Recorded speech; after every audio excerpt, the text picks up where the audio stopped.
I lost my daughter 2 years ago to this opioid crisis.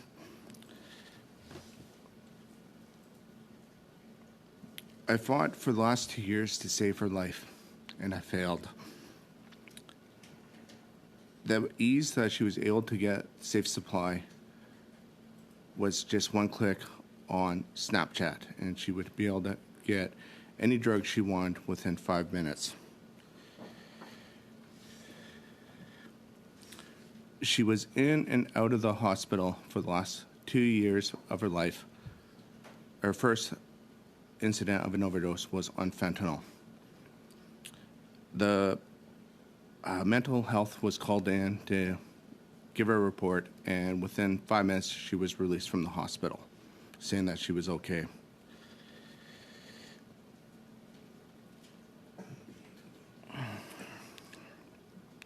For my daughter, she was suffering from ADHD. When we did the lockdown for COVID, it took her out of her regular routine and she had no escape. She wasn't used to being confined for the entire day, so she started to go more and more online. At that point, she started to dabble. She first started off with marijuana, which then went to bars, which was the street Xanax. And then finally she was introduced to dillies. Me being a naive father, she would talk about going out for a dilly bar. To me, that's ice cream, so it never raised any concern to me. She would hang out at Dairy Queen with all of our other friends. It progressed from there into the point where she had another overdose, almost a year to the day before she died. We had 1 year to save her, and we failed. Every time a youth counselor would come in, they give me the same thing. She has to ask verbally for help.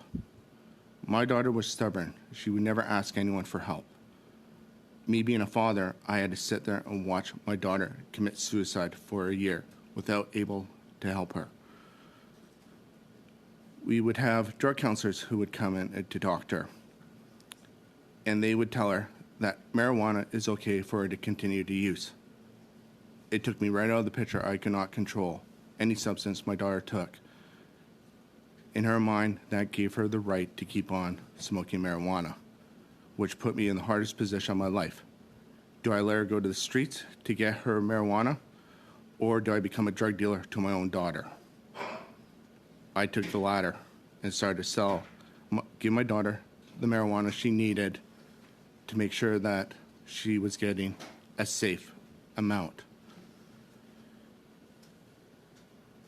But that wasn't good enough for her. She liked the pills. And the ease that she was able to get the pills was unbelievable.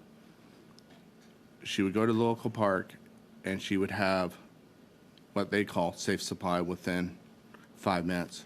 And she was embarrassed of doing it. Her and her friends, after the second overdose, decided that they needed to stop, but they would not ask for professional help.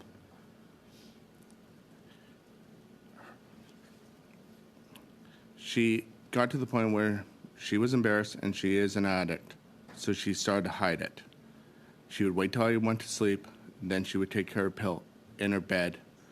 I would be gone to work the next morning, so I would never see the effect of it until I got that fateful phone call that she was found dead in her bedroom. Since then, I've reached out and tried to figure out what went wrong.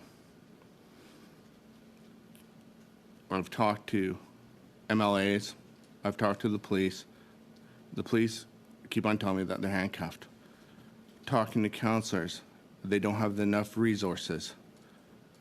My daughter's best friend, after she died, has overdosed 2 more times.